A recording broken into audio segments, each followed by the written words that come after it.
Let me be direct with you from the outset, because what happened in Saudi airspace 72 hours ago demands directness. What we are witnessing is not a minor tactical setback, it is not a logistical hiccup.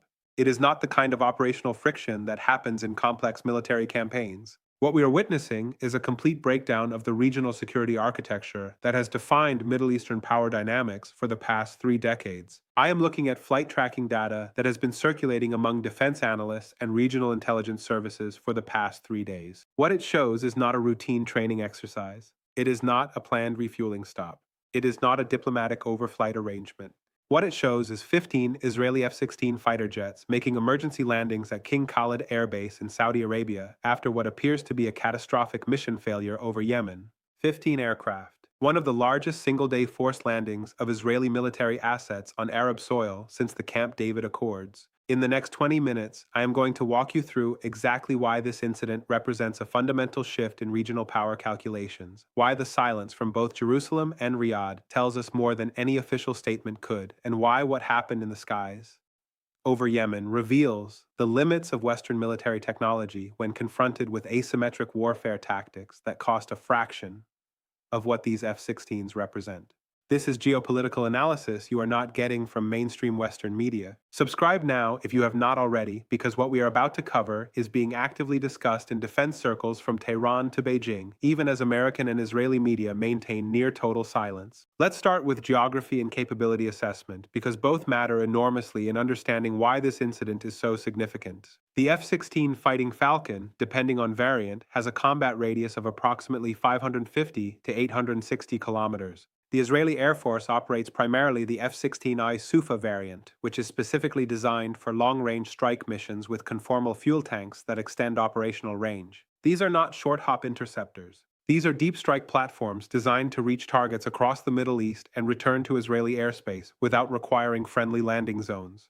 King Khalid Air Base is located near Khamis Mushait in southwestern Saudi Arabia, approximately 100 kilometers from Israeli territory and roughly 200 kilometers from the Saudi-Yemen border. To put that in perspective, these aircraft had already traveled well beyond their minimum safe return distance when something went catastrophically wrong. This means the decision to land in Saudi Arabia was not Plan A, not Plan B, but an emergency protocol that required immediate authorization from both Israeli command and Saudi air traffic control. That authorization happened. Think carefully about what that represents. According to reporting by Middle East Eye and confirmed by multiple regional aviation tracking services, the 15 aircraft landed at King Khalid Air Base between 04:15 and 04:47 local time on May 13, 2026. The landings occurred in 3 waves, suggesting coordinated distress rather than individual mechanical failure. Reuters cited Saudi aviation sources describing the landings as unscheduled and operationally sensitive. The aircraft remained on the ground for approximately 11 hours before departing in staggered formations back toward Israeli airspace.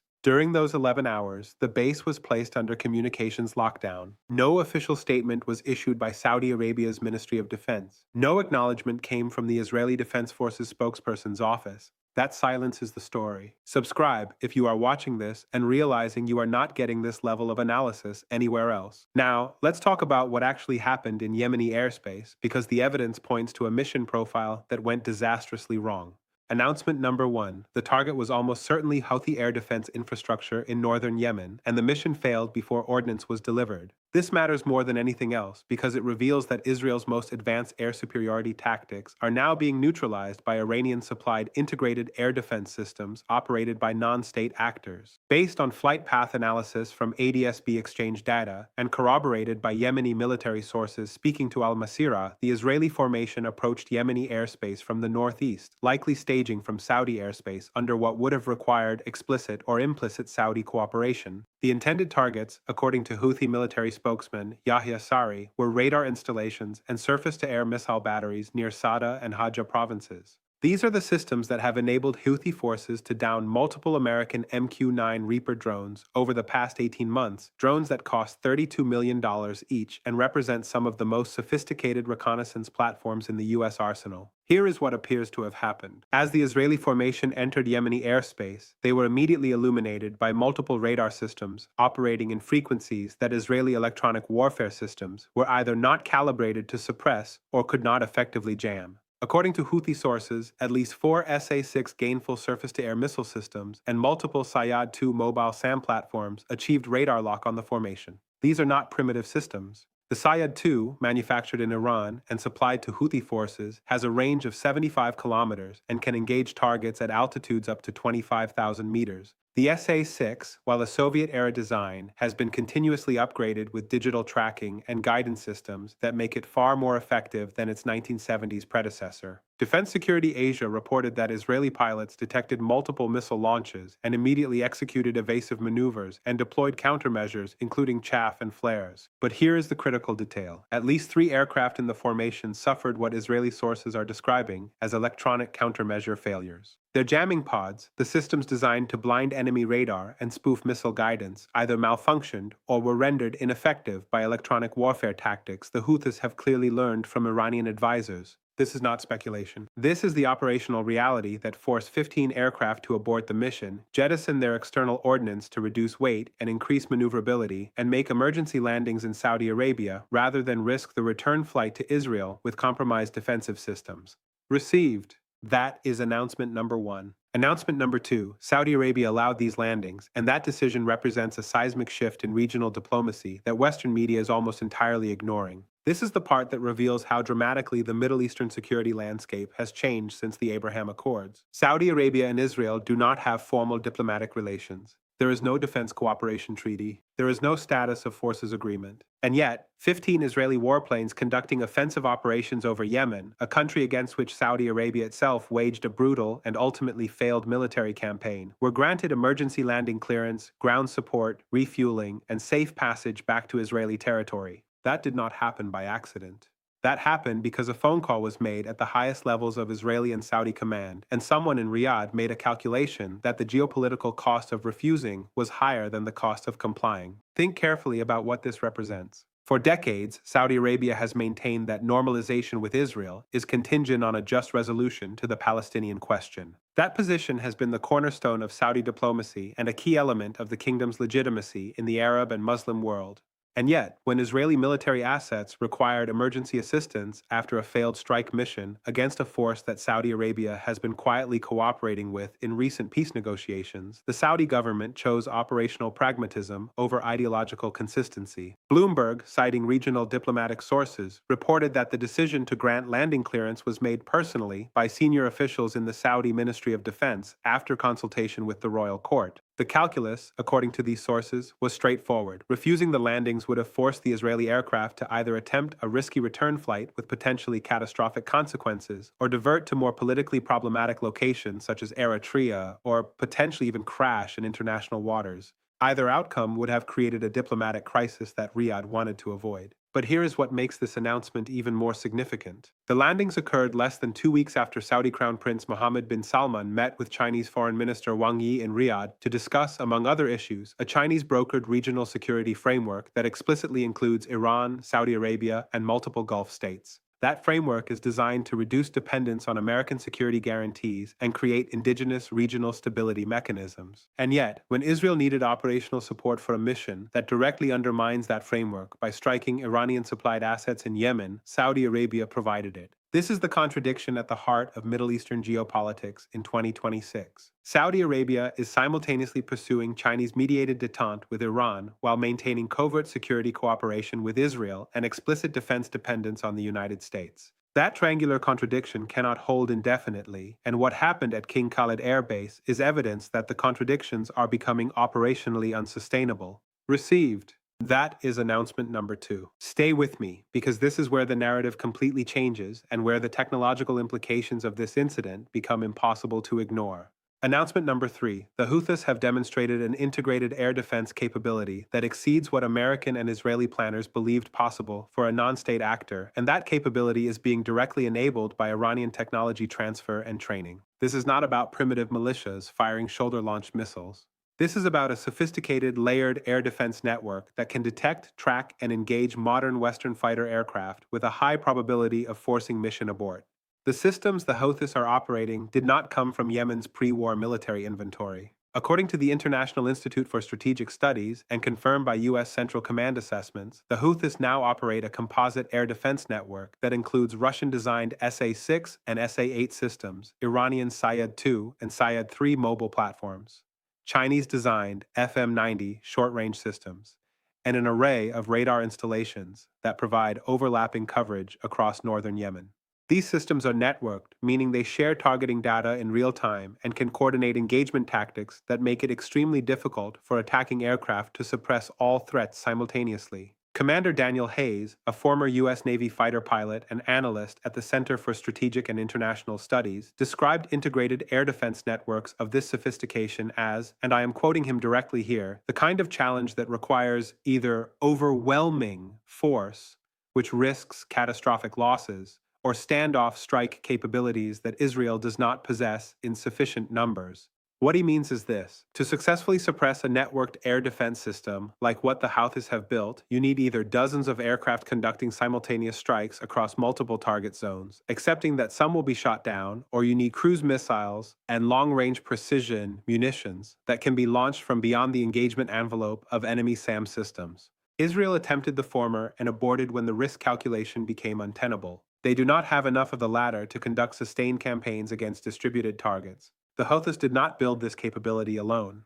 According to the United Nations panel of experts on Yemen and multiple Western intelligence assessments, Iranian Revolutionary Guard Corps advisors have been embedded with Houthi forces since at least 2019, providing training on radar operation, missile launch protocols, and electronic warfare tactics. The technology transfer has accelerated significantly since the China-brokered Saudi-Iran Normalization Agreement in 2023, which reduced Saudi interdiction of weapons shipments through Omani territorial waters. The result is that the Houthis now operate air defenses comparable to mid-tier state militaries, and they have demonstrated the ability to employ those systems effectively against some of the most advanced air forces in the world.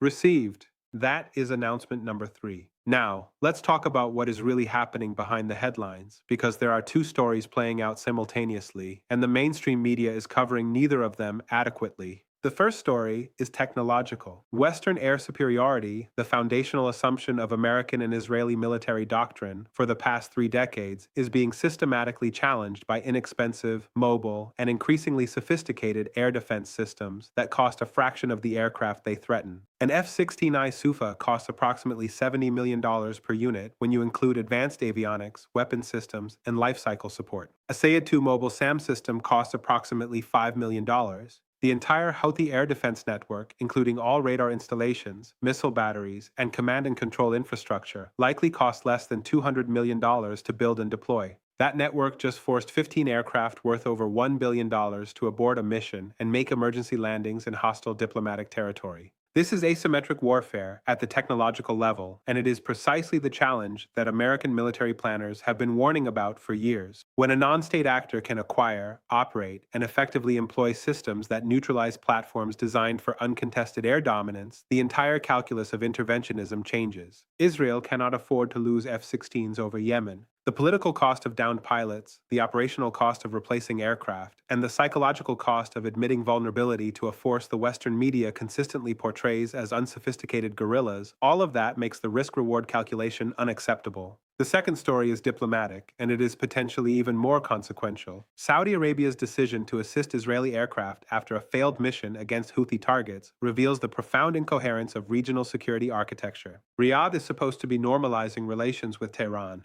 Riyadh is supposed to be negotiating peace with the Houthis after years of failed military intervention.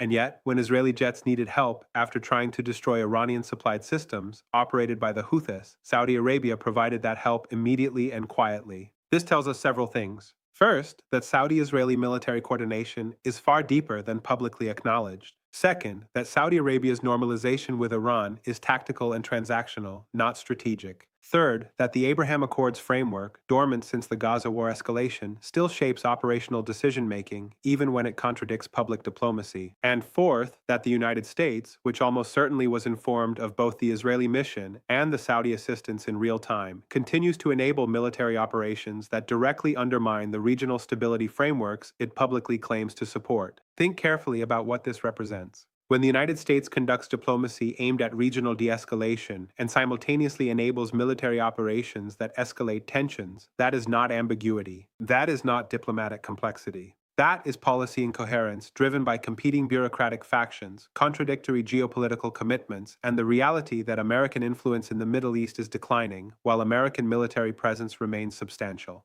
The result is a region where everyone is hedging, nobody trusts anyone, and incidents like 15 Israeli jets landing in Saudi Arabia become normal abnormalities that nobody can afford to acknowledge publicly. If you are watching this and wondering why grocery prices keep climbing, why energy markets remain volatile, why global shipping costs have not returned to pre-pandemic levels, what is happening in the Middle East is not a foreign policy story, it is an economic stability story. The Houthis have demonstrated the ability to threaten commercial shipping in the Red Sea, disrupt one of the world's most critical maritime choke points, and now, apparently, deny airspace to advanced military forces. That kind of capability projection creates persistent risk premiums that show up in insurance costs, fuel surcharges, and ultimately, the prices you pay for goods that travel through or near these contested zones. This pattern has repeated throughout history, and every time it repeats, the outcome is the same. Let me give you the example that matters most because the parallel is almost exact. The Peloponnesian War, Athens and Sparta, the two dominant Greek city-states, went to war. The conflict lasted 27 years. Both sides poured enormous resources into destroying each other. Athenian democracy was undermined by war fatigue and internal conspiracy. Spartan militarism bankrupted the state and required Persian financial support to continue.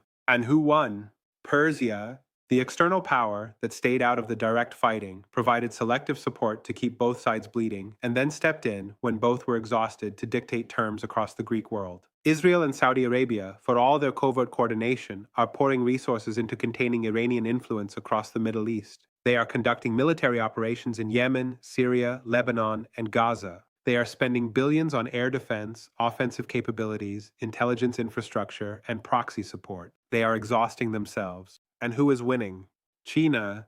Beijing brokered the Saudi-Iran normalization. Beijing is expanding its naval presence in the region through port development in Oman and Pakistan. Beijing is signing energy contracts that lock in long-term resource access, while the regional powers are focused on security competition. And when this current phase of conflict exhausts both sides, China will be positioned to dictate the economic architecture of the Middle East without having fired a shot. The parallel is exact. Israel is Athens, convinced of its technological and cultural superiority, increasingly isolated and reliant on expensive military solutions. Saudi Arabia is Sparta, resource-rich but strategically inflexible, dependent on external support and internal repression. Iran is Persia, the external power providing selective support to actors that bleed its rivals. And China is the ultimate winner, patient and positioned to inherit regional influence when the current powers exhaust themselves. So where does this leave us? Let me give you three clear paths because there is no honest middle ground here. Path 1. Israel absorbs the lesson of this mission failure and recalibrates its regional military strategy toward more sustainable deterrence rather than offensive operations against distributed targets it cannot reliably suppress. This would require accepting that Houthi air defenses will remain in place, that Iranian supply lines cannot be interdicted through airstrikes alone, and that technological superiority does not guarantee operational success against adaptive adversaries.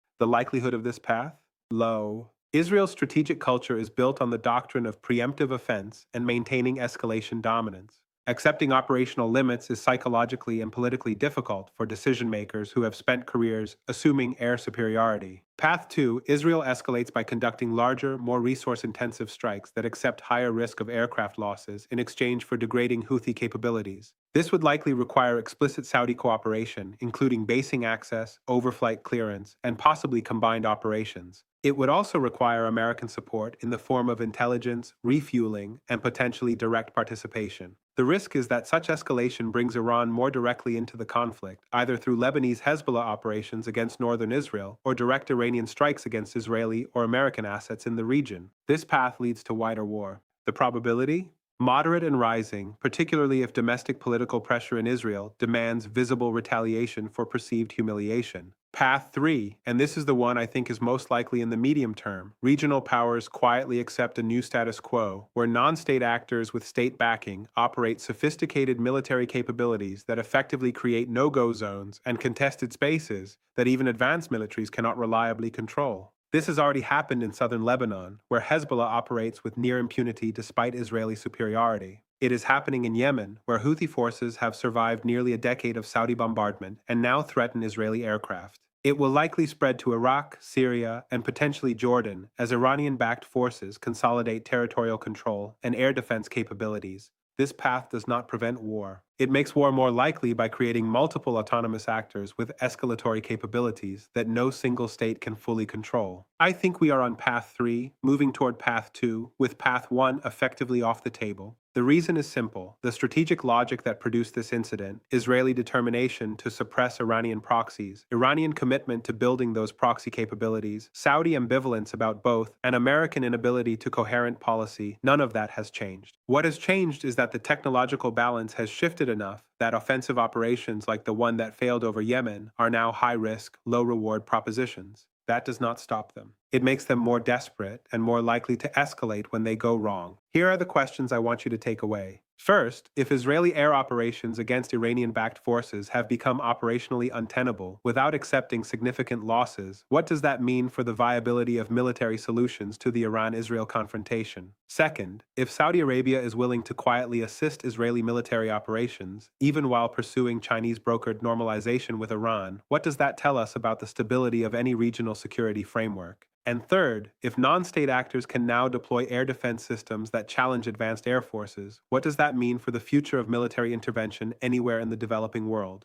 Tell me in the comments what you think Israel does next. Tell me whether you think Saudi Arabia's contradictory diplomacy is sustainable or whether it collapses under its own incoherence. We will keep tracking every development in this story and across the wider Middle Eastern security landscape, because this is what matters. This is what shapes energy prices, shipping costs, and the global economic stability that affects everyone watching this video. Subscribe now. Share this analysis with everyone in your network who is trying to understand what is actually happening in the Middle East beyond the headlines. Turn on notifications so you do not miss the next breakdown, and we will see you in the next analysis.